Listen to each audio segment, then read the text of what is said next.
Hola amigos, muy buenas noches, ¿cómo están ustedes?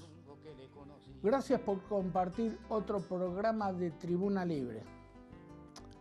A pesar de vivir en una población enclavada en el corazón de la pampa húmeda, donde la actividad principal está centrada en la actividad agrícola ganadera, sin olvidarnos que contamos con importantísimas actividades industriales, muchas veces no conocemos en profundidad algunas actividades específicas y puntuales que investigan y conocen pormenorizadamente la problemática de cuestiones inherentes a la producción.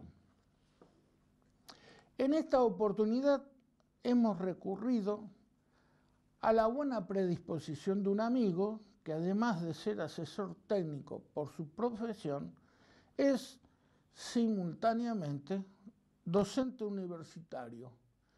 Por lo tanto, hoy vamos a solicitarlo que nos ilustre acerca de todo el desarrollo de la labor diaria en nuestra zona.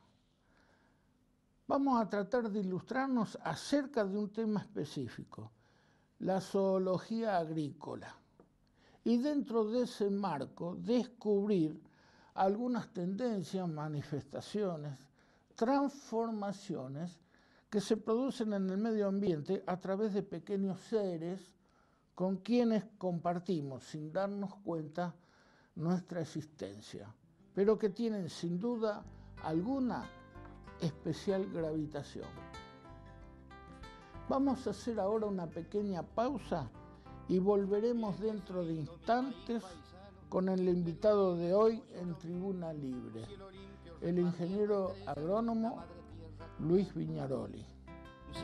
Retomamos el diálogo aquí en Tribuna Libre con el invitado de hoy, el ingeniero agrónomo Luis Viñaroli, a quien agradecemos su presencia. Buenas noches, Luis. ¿Qué tal, Waldo? Buenas noches. Gracias por invitarme. Gracias a vos por estar con todos nosotros y con nuestra audiencia. Digamos que tu trayectoria como asesor técnico en Bombal se remonta hace unos cuantos años que estás aquí en la localidad, ¿verdad? Sí, la verdad que sí, prácticamente toda una vida, ¿no? Si uno se pone a pensar fríamente. Vos calculá que yo hice mis primeras incursiones acá a partir del año 80, 1980, así que hace unos cuantos, ¿no? Siempre desarrollando tu actividad aquí en Agroveterinaria Seguetti. Siempre desde aquel momento, solamente que hubo un periodo en donde compartí digamos, esa actividad de asesoramiento junto con la cooperativa agropecuaria. Bueno, precisamente desde ahí donde felizmente en algunas oportunidades, aunque por ahí había tenido algunos matices encontrados a veces, pero felizmente hemos cultivado una amistad que se ha transportado hasta el día de hoy. Por eso tuve así la facilidad de poder entrevistarte. Bárbaro.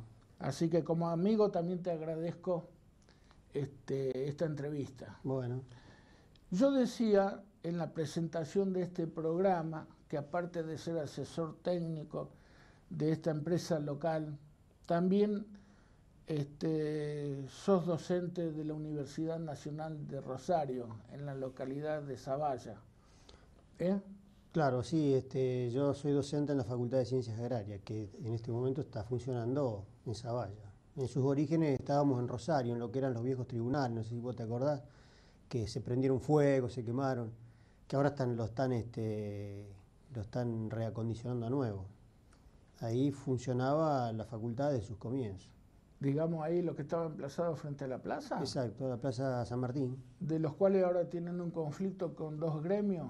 Eso, que no quieren pagar los daños y perjuicios. Se les carga las costas de ese incendio. Fue durante una manifestación donde dos bombas de estruendo aparentemente cayeron sobre los techos donde había depositado algún material que era propicio para para que el fuego se incentivara, entonces ahí se prendió fuego lamentablemente. Sí. Calcular que eso eran edificios muy antiguos, donde la madera jugaba un papel importantísimo en la construcción, digamos, techos, entretechos y demás, bueno, y de fácil combustión, ¿no? Así que ahí se prendió fuego todo. Y lo más lamentable, digamos, para los amantes de la naturaleza, es que se destruyó gran parte del Museo de Ciencias Naturales, que funcionaba en el primer piso, con ejemplares que después es imposible reemplazarlos. Irrecuperables. Y también que se destruyó, fíjate vos, una de las colonias de murciélagos más grandes de Sudamérica, que anidaban en los entretechos del edificio.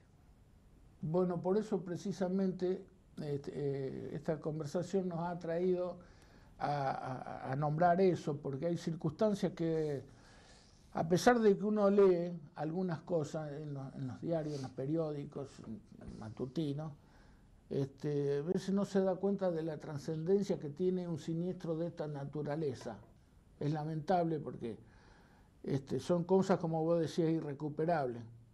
Dentro de la Facultad de Ciencias Agrarias de la Universidad Nacional de Rosario, vos sos jefe de trabajos prácticos de una especialidad. Claro, yo soy, en este momento mi cargo es jefe de trabajos prácticos concursado de la Cátedra de Zoología Agrícola. De la Cátedra de Zoología Agrícola, ¿y desde cuándo hace que estás desempeñando esas funciones? Y yo entré en la cátedra como auxiliar de docencia en el año 75, en 1975. Y de ahí hasta hoy, siempre. Bueno, así que siempre estuve tratando con los bichos. Digamos que del 75 hasta ahora, si no me equivoco, haciendo mal las cuentas, serían como 35 años. Exactamente, ¿no? sí, exactamente. Bueno, al nombrar la palabra zoología, ¿cómo podemos definir qué es la zoología? Bueno, en realidad la zoología es el estudio de los animales en general, ¿no es cierto? Eso es muy abarcativo, o sea, es muy amplio. Lo que pasa es que en el caso nuestro está más referido a todo lo que sean animales que intervienen de alguna manera en lo que son las producciones zonales, ¿no? Lo que se hace acá en esta región. Claro. Y te digo animales tomándolo en general porque nosotros en cierta forma estamos más inclinados hacia la parte de insectos.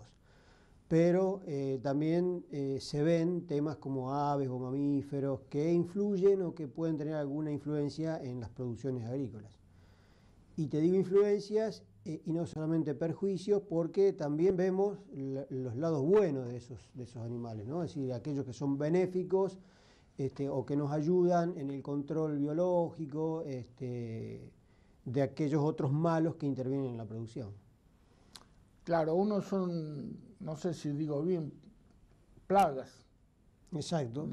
Digamos, sí, la parte negativa. Son plagas. Y los otros son animales que, como vos bien dijiste y señalaste, son beneficiosas para la producción agrícola. Quiere decir que la zoología agrícola, la materia específica, está referido puntualmente a la parte agrícola de la cuestión de los insectos que intervienen mayormente en la producción agrícola, ¿verdad?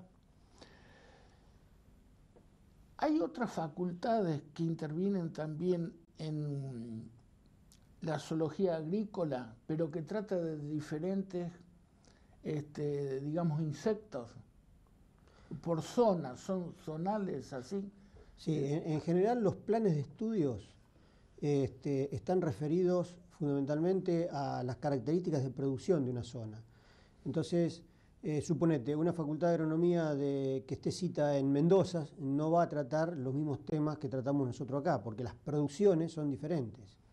Claro, para que se entienda bien, es decir, que por ejemplo, los insectos o los tipos de animales que pueden comprometer una cosecha en Mendoza, que pueden comprometer la uva mayormente, las vides, los frutales, bueno, toda aquella explotación que se hace intensivamente en esas son los olivares, en una zona, son animales que están adaptados a la producción agrícola de esa zona. Lo vas a encontrar en Mendoza, a lo mejor no lo encontrás acá. Claro. Y los de acá no los va a encontrar en Mendoza, o en San Juan, o Jujuy, o en... De todas maneras, hay una parte, digamos, que es común a ambas cosas, ¿no? Que es toda la parte general, todo lo que es la biología de esos animales. Después, cuando ya se tratan en particular, de acuerdo al daño que causan o al beneficio que causan, ahí es donde se separan y, bueno, se trata cada tipo de insecto, cada tipo de plaga, de acuerdo a la zona donde está ubicada la facultad. Quiere decir que hay distintos tratamientos para distintas producciones. Exactamente. ¿Cierto? Sí, sí. Hay que enfocar el tipo de insecto que está actuando en esa zona para aplicar distintos tratamientos. Sí, sí, exactamente.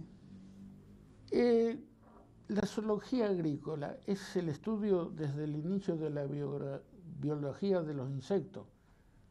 ¿No es así? Sí, sí, sí, todo lo que sea vida y costumbres y, bueno, y daños, etcétera, etcétera, ¿no?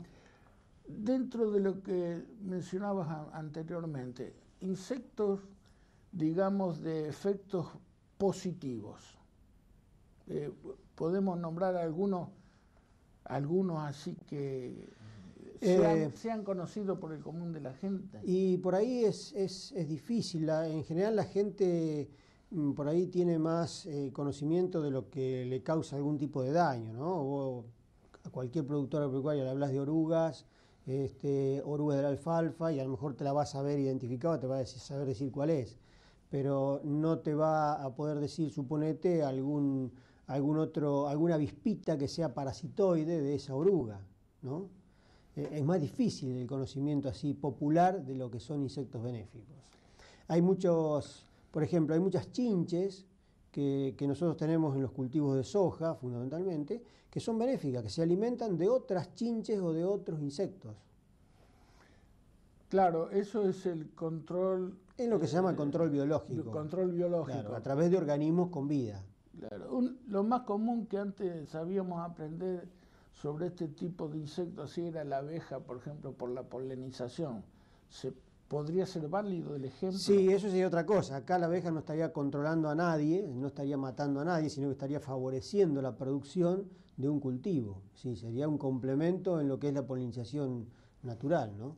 Sí, pero está dentro de los parte benéfica. Está dentro de los insectos benéficos, pero con otras funciones. Con otras funciones. Nosotros acá lo que vemos fundamentalmente son aquellos que ayudan a matar a los insectos dañinos, ¿no? A controlarlos. Yo no sé si voy a nombrar un ejemplo que anteriormente los veíamos cuando estaba la antigua estructura de la rotación, no solamente de la rotación del suelo, sino por el laboreo mismo, por el uso de otras herramientas. Del ver cuando el arado de reja volcaba y había una larga lista de gaviotas que iban ahí a buscar el bichito blanco, que yo no sé... ahí tenés otro ejemplo de control biológico, pero a través de otro tipo de animal, como es un ave, ¿no? Y que es muy importante, porque vos imaginate, había miles de gaviotas o miles de garzas, porque se veía la estela blanca. Se veía la estela blanca, era llamativo. Y imagínate que cada una de esas come por lo menos 2 o 3 de esos gusanos que estaban en el suelo, que cuando eran descubiertos por la herramienta, por el arado, quedaban a disposición de ellas. O sea que imagínate la importancia y, si se quiere, el alto porcentaje de control que ejercían estos animalitos, ¿no? Porque no sé cómo denominarlo, pero el bicho blanco ese... El gusano blanco. El gusano blanco. Los efectos que producía sobre la tierra el gusano, ¿qué era? ¿Hacerle como canales de aireación? Bueno, eso es un efecto, si se quiere, digamos, benéfico que hace esta plaga, siempre y cuando esté en densidades poblacionales bajas. Es decir, hay lo que se llama umbrales de daños, que son cantidades mínimas de insectos por una unidad de superficie, como puede ser 1 metro cuadrado, necesarios para causarte daño. Eso es un umbral de daño. Cuando ese umbral se supera, vos ya estás con altas probabilidades de tener un daño importante en lo que tengas sembrado. Por lo tanto, ese valor que establece el umbral de daño es el límite arriba del cual a vos te conviene hacer un tratamiento. Que esos valores de umbrales de daño están dados no solamente para este caso del gusano blanco, sino para las isocas que atacan soja, para las chinches, para los barrenadores, en fin, para todo tipo de insectos.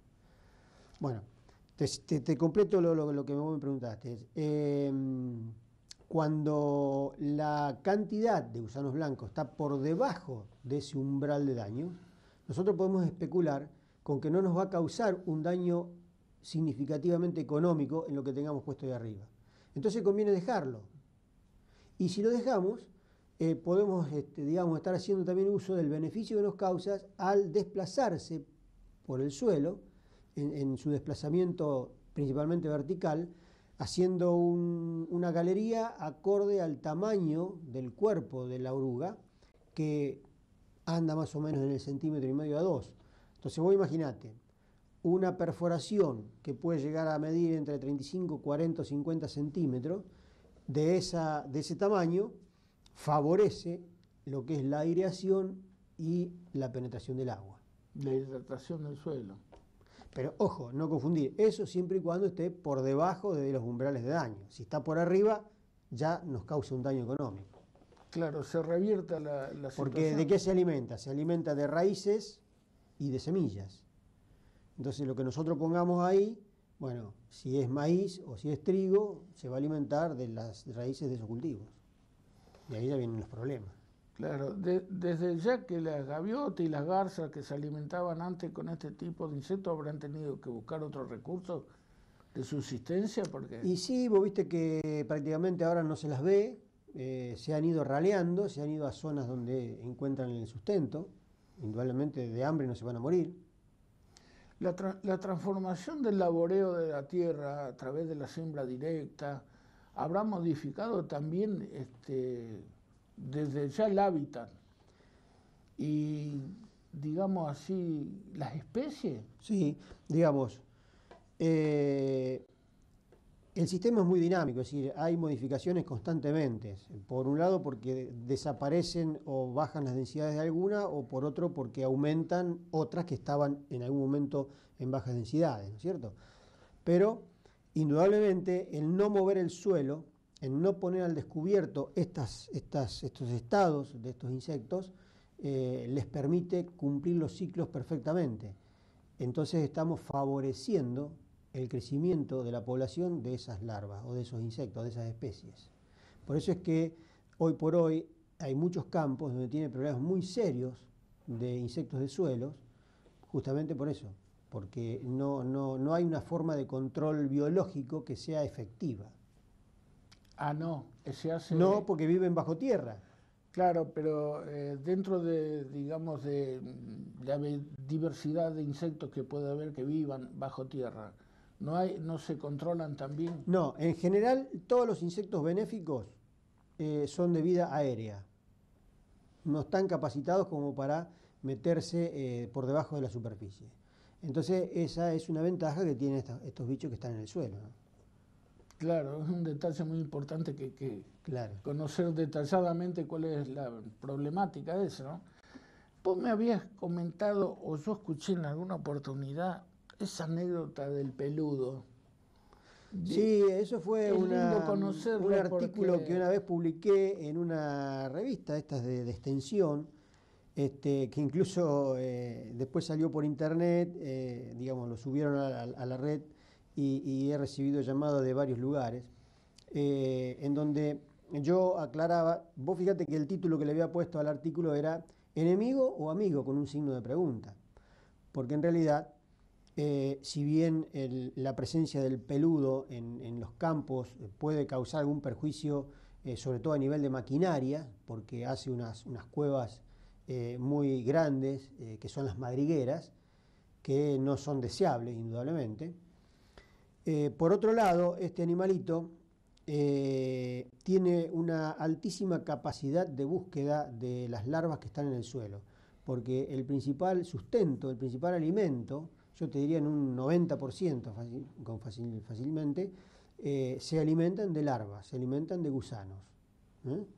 Que ese es por ahí un error que está popularizado en el campo, donde va a las osamentas. Yo estaba... Bueno, particularmente estaba convencido de que, por ejemplo, era un animal carnívoro. Bueno, pero vos pensá lo siguiente, en la osamenta siempre hay larvas de moscas. Entonces el peludo va a buscar a comer esas larvas de moscas, esos gusanitos de las moscas. Entonces te completo la idea.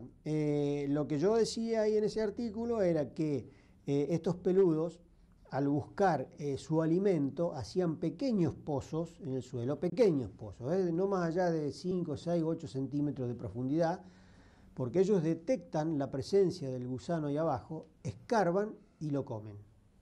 Bueno, entonces, ¿dónde estaba, digamos, el intríngulis del amigo nuestro? Y bueno, yo decía de que si vos entras a un lote, a un campo, y ves una gran cantidad de esas cuevitas pequeñas, es porque ahí hubo actividad del peludo en busca de gusanos blancos. Te está indicando, te está enseñando que en ese lugar hay una población alta de gusanos blancos. En cuanto a no tiene nada que ver con la calidad del suelo eso. El gusano puede habitar en un suelo degradado o en un suelo más vale con alta potencialidad. No, en general están en los suelos mejores, en los suelos que tienen un alto contenido en materia orgánica, si se quiere, eso está relacionado con una alta fertilidad. Vos fijate que es fácil observar, por ejemplo, una alta concentración de gusanos blancos en las taperas, que generalmente son suelos buenos, son los que no están movidos, o en los caminos de acceso a un campo, por ejemplo. Que han tenido menos laboreo. Que han tenido menos laboreo, entonces están allí, ellos se alimentan de las raíces de ese lugar. Claro, lógicamente que no es nada sonso, ¿no? No, por supuesto, claro. Tienen un sentido desarrollado a exprofeso. No, incluso te digo, para que vos te hagas una idea de quién es, porque vos decís el gusano blanco, bueno, normalmente se ve el gusano blanco, pero digamos, ¿quién origina el gusano blanco? Lo origina el adulto. Y el adulto es el bicho torito, el bicho candado, ese cascarudo negro que tiene el candadito, ese es el macho adulto de estas larvas. Bueno, estamos aprendiendo mucho, también lo conozco. Claro. Lo he visto en alguna oportunidad que tiene bien desarrollado como un gancho. Exacto, ese es el macho, digamos. Ajá. Ese es el macho. Mira vos. Y ese no vuela. No vuela. ¿Y la hembra sí? La hembra sí. Y la hembra no tiene esa protuberancia córnea. Muy interesante, porque a veces vemos bichitos raros caminando por ahí, no sabemos qué son y lo que dan origen. Cosa que otra de las cosas, por supuesto, si uno no sabe, no va a entender nunca la problemática de estos animalitos. No, aparte vos fíjate, la naturaleza es sabia. La hembra, al permitirse volar, va a ser la que va a buscar los lugares para poner huevos más adecuados para la alimentación de sus larvas.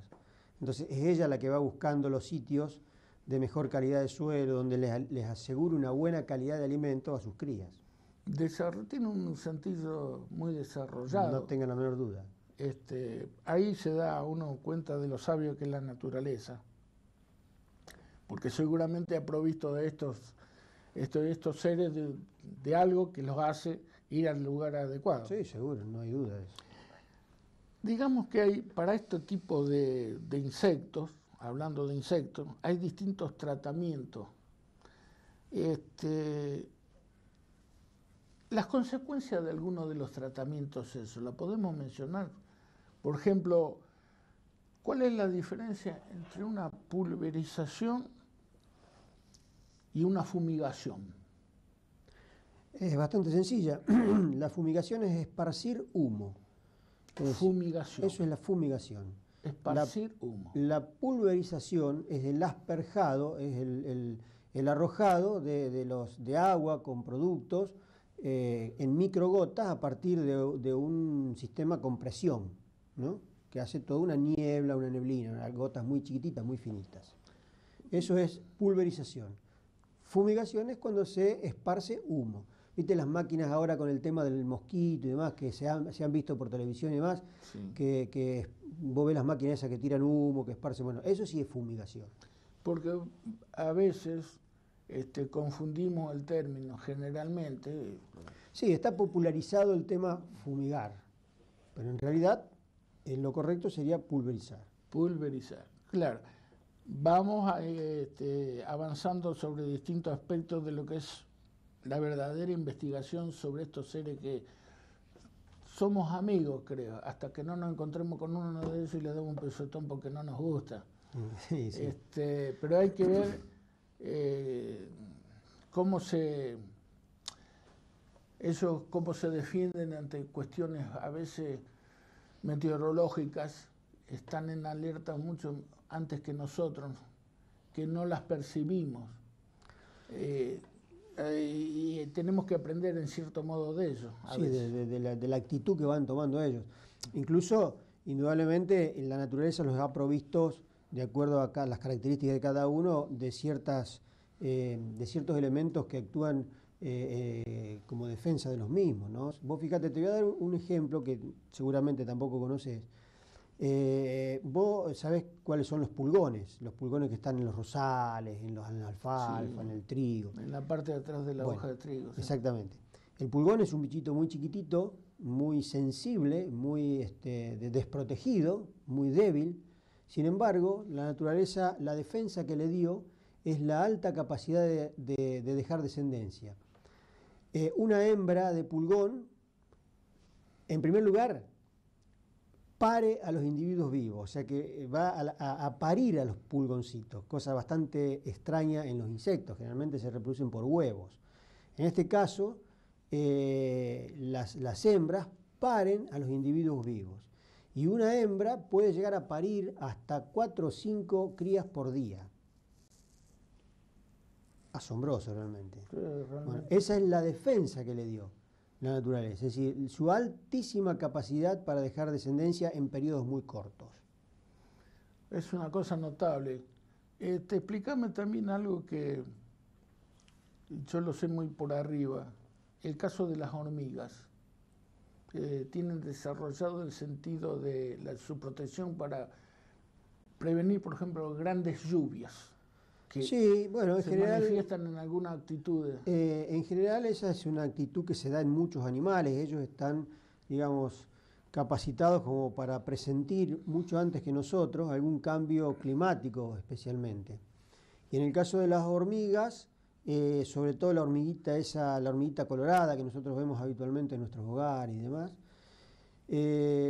no sé si alguna vez prestaste atención, pero observa que cuando se está por dar un cambio climático, ellas lo que hacen es rápidamente acarrear sus huevitos hacia un lugar más elevado, como presintiendo que va a haber una lluvia o algo, una inundación que las va a perjudicar. Entonces lo que tienen que salvar y tienen que tratar de dejar es la descendencia. Indudablemente se reproducen por huevos, entonces llevan los huevitos a lugares más altos para protegerlos. Otro caso notable de la percepción anticipada de algún factor climático. También se decía vulgarmente, o se dice, cuando un caballo se revuelca en la tierra o en el pasto está anunciando lluvia, o los perros cuando ladran aparentemente sin motivo y están detectando algún temblor.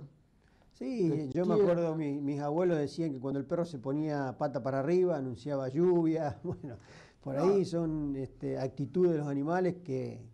Seguramente que han sido cosas que han seguido a través de haberlo visto, la observación periódica, y después se ha conjugado que ha llovido. Claro. Por supuesto. Claro. Han corroborado las creencias.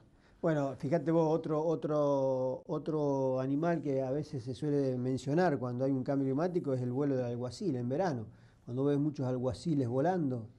Bueno, y eso también es cierto, porque el alguacil se alimenta de otros, es un insecto predador, se alimenta de otros bichitos. Y otros bichitos también andan volando justamente cuando va a cambiar la condición climática. Entonces ellos en busca de alimentos se movilizan y demás, ¿no? Interesantísima toda esta cuestión de insecticida que nos está rodeando, ¿verdad? Hay trabajos de investigación sobre cobertura de suelo con manejo de rastrojo, es así. Sí, nosotros estamos haciendo ahí en la cátedra, este es el tercer año, que estamos trabajando sobre distintos sistemas de cobertura de suelo. Es decir, por ahí estamos comparando, siempre visto desde el punto de vista de la actividad de los insectos. Sí, esta conversación está centrada, no nos olvidemos, cuando al principio decíamos que dentro de las actividades agropecuarias y la investigación sobre todo, estábamos tratando el tema de la zoología agrícola. Exactamente. Tenemos que volver un poquito ahí porque por ahí empezamos a conversar de otras cosas y nos olvidamos de dónde arrancamos. Exactamente, por eso te decía entonces que este trabajo que estamos haciendo con distintos tipos de cobertura apunta un poco a ver cuál es el comportamiento de justamente toda esta población de distintas especies que viven en el rastrojo y que probablemente no lo veamos, pero están presentes. Y que muchos de ellos cumplen funciones importantísimas en la degradación del rastrojo, en la descomposición de la materia orgánica, en la aireación del suelo y todo lo demás. Y que muchas veces esas características las perdemos cuando nosotros hacemos aplicaciones anticipadas de algún agroquímico. A lo mejor no es necesario anticiparnos tanto en aplicar un herbicida para que el suelo quede siempre seco o que no haya nada verde, matar lo que está arriba, si realmente no nos causa ningún problema el hecho de que esté el suelo cubierto con materia verde, como pueden ser las malezas o algunas plantas guachas de algún cultivo que haya estado anteriormente y demás. Bueno, nosotros lo que hacemos es comparar todas esas situaciones, es decir, comparar parcelas o franjas en donde le sembramos desprofeso un tipo de cultivo, como puede ser una leguminosa, una vicia, otra donde le sembramos una gramínea, como puede ser un trigo, una cebada, una avena, otra donde no le sembramos nada y hacemos una aplicación anticipada, está siempre limpia, y otra donde dejamos las malezas actuar. Bueno, estamos viendo que hay diferencias importantísimas, ¿no?, en favor de los suelos con cobertura verde. Claro. Es decir, ahí se mantienen permanentemente activos una serie de especies que incluso muchas de esas especies son benéficas y que después nos van a ayudar en el control de los futuros ataques de plagas en el cultivo que sembremos. Acá el productor de la zona, de nuestra zona, ¿requiere asiduamente los servicios de un especialista para este tipo de cuestiones o no? No sé, a lo mejor eso habría que ver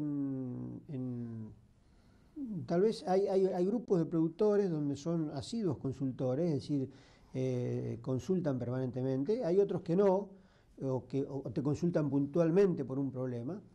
En realidad yo creo que sería interesante, porque muchas de estas cosas no se conocen y causan buenos beneficios, sí.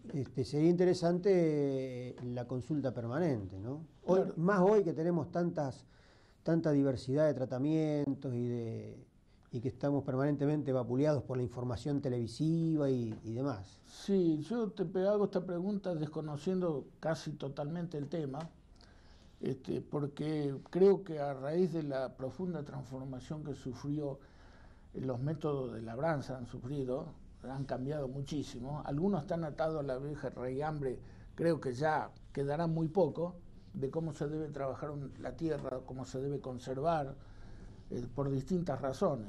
No voy a entrar a hacer acá un análisis, digamos, profundo de eso, no me corresponde ni conozco tampoco, pero veo cómo se hace para labrar la tierra o para ahora instalar una cosecha, cosa que era impensado hace unos cuantos años atrás. Por supuesto. Eso habrá cambiado totalmente la estructura del movimiento. Sí, no, seguro. Yo me animaría a decirte que en el área agrícola en donde estamos nosotros, no sé, llamarle de mediados de Santa Fe para abajo, hasta el sur de Buenos Aires, yo creo que debe haber más de un 95% que la agricultura se hace bajo el sistema de siembra directa, o sea, siembra sin laboreo. Bueno, está comprobado de que la siembra directa tiene sus grandes beneficios. Sí, eso es indudable. Lo primero yo creo que es la erosión, creería, no sé si vos compartís el criterio. Sí. la misma conservación de suelo. Bueno, no sé si tendrá que ver con la capacidad de retener mayor concentración hídrica. No sé, si hay alguna otra cuestión me gustaría que la señalara. No, eso es así. El hecho de mantener, digamos, los suelos inmovilizados permite que los mismos sistemas radiculares de las plantas vayan fracturando el suelo. Por eso es importantísima la rotación de cultivos, no hacer un solo cultivo, sino que cada cultivo que vos pongas tiene un sistema, una característica diferente. E incluso esas características también se dan a nivel de radicular, ¿sí? Sistemas con raíces pivotantes que perforan hasta 10 metros de profundidad, sistemas con raíces en cabellera que están más superficiales, pero que a su vez son mucho más numerosas y fracturan más el suelo. Es decir, cada cultivo tiene su característica. Entonces, cuando vos incorporás a través de un sistema de rotación a largo plazo, suponete 10 años, cambios frecuentes de cultivos sobre una misma superficie, un mismo lote, eso indudablemente te va produciendo características a nivel de suelo importantísimas, ¿no? Para mejor. Sí, quedan abiertos microcanales, microporos, el mismo sistema radicular de una planta al secarse, ese es un espacio que queda abierto. Bueno, todo eso ayuda a mejorar la estructura y a conservar la estructura. ¿Qué es lo principal? Lo que por ahí habría que aclarar es que no todos los perfiles de suelo son iguales. Nosotros acá en la zona tenemos, por ejemplo, suelos que son bastante arcillosos, que tienen un contenido de arcilla muchas veces elevado, y la arcilla actúa, digamos, con la humedad como aglomerante y hace que se compacte el suelo. Entonces, claro, entonces vos has visto o habrás escuchado comentarios que en años de muchas lluvias los suelos se ponen mucho más duros. Bueno, en esos casos existen algunas herramientas, cinceles de púa fina, subsoladores, descompactadores, que ayudan a fracturar de nuevo el perfil y a permitir que de nuevo, cuando instales el cultivo arriba, todo su sistema radicular tenga más facilidad para explorar y para desarrollarse.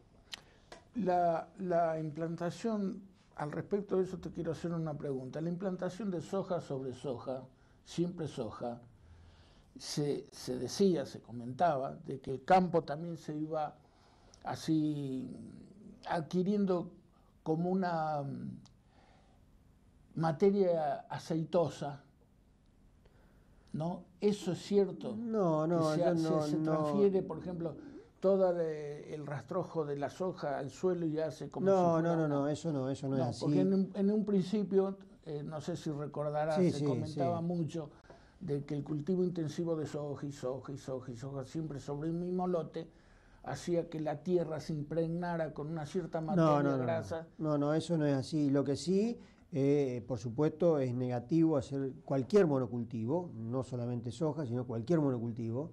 Llamarle monocultivo a la repetición a través de largos años del mismo cultivo. Es decir, si vos haces 5 años soja seguido, bueno, eso deteriora, digamos, notablemente el suelo, porque en realidad extrae permanentemente nutrientes, vos no aportás nada, porque la soja no aporta prácticamente nada al suelo, deja muy poco rastrojo, y a la larga vas a terminar en un deterioro notable de ese perfil, ¿no? En ese caso, ¿el deterioro no está compensado con el uso de fertilizante o de alguna otra materia que se le agrega a la tierra? El fertilizante complementa en la nutrición de la planta, pero hay elementos que el fertilizante no te lo aporta, y fundamentalmente la materia orgánica. La materia orgánica produce un mejoramiento en la estructura del suelo que no se logra con ningún fertilizante. Lo natural Exactamente. Es irreemplazable. Exactamente.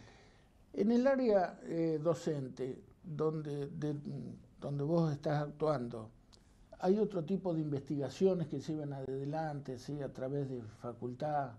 Que sea Nosotros estamos trabajando también ahí paralelamente con un trabajito de investigación sobre colza.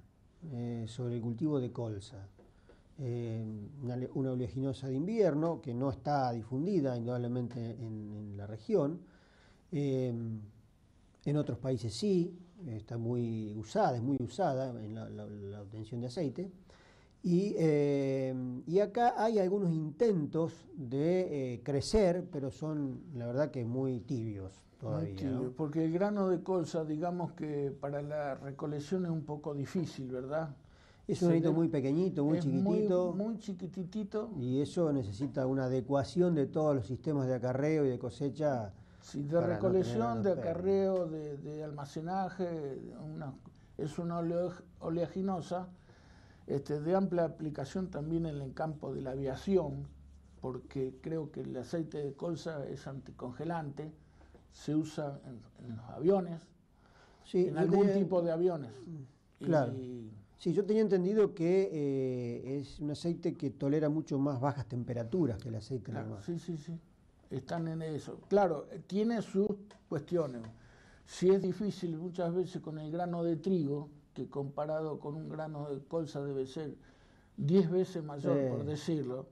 Es un granito muy pequeñito. Y además redondito. Y redondito, no es así multiforme. Así que, bueno, a lo mejor con el tiempo vemos que...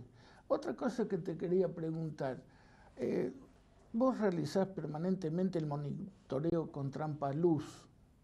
Sí, nosotros... ¿Por qué no tengo que explicar?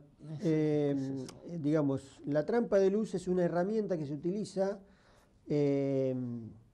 y está basada en dos situaciones. Por un lado, en la capacidad de atracción que tiene una fuente lumínica, y por otro lado en la actividad nocturna que tienen ciertas especies que son plagas.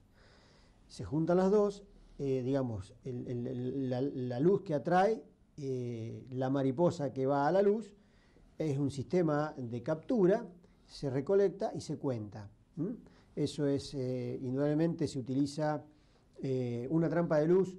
Tiene un radio de acción más o menos de 20 kilómetros a la redonda. Si vos lo que capturás en ese lugar te infiere algún dato en esa dimensión. Es muy abarcativo eso. Es bastante, sí. Brinda cierta seguridad al técnico en el aspecto en que vos te estás anticipando al problema. Es decir, indudablemente... Siempre o en la mayoría de los insectos plagas, el daño lo causan los adultos, fundamentalmente las larvas. Y habría que decir que la larva es el estado juvenil de la mariposa. Y yo lo que capturo en la trampa de luz es la mariposa. Entonces, esa mariposa adulta va a tener que poner huevos, va a tener que nacer la larva y recién ahí te va a hacer daño. Eso ocurre más o menos en 10 días. Yo me estoy anticipando unos 10 días, 7, 10 días al problema. ¿Sí? Ese dato que me da la trampa de luz es importantísimo. Es anticiparse a un problemita que se va a suceder dentro de poco tiempo. Exactamente. Eso se utiliza mucho, por ejemplo, en una plaga que fue muy importante en su momento en maíz, que es diatraea. La captura del adulto de diatraea, vos te permite decir, bueno, a partir de tanta cantidad de adultos que capturo en la noche, yo sé que voy a tener que ir al campo a revisar si hay huevitos. Mientras esté por debajo de esa captura, me quedo tranquilo, no gasto esfuerzo, no voy. Pero cuando supera esa cantidad de captura de adultos, de mariposas, voy al campo a corroborar que hayan puesto huevos y ahí tengo que estar atento por si necesito hacer alguna aplicación. Claro. Luis, mirá, vos sabés que en estos temas de la televisión hay un factor que es un poco así, medio rígido, que es el tiempo. Pero no voy a perder la oportunidad de preguntarte 2 o 3 cositas fuera de lo específico.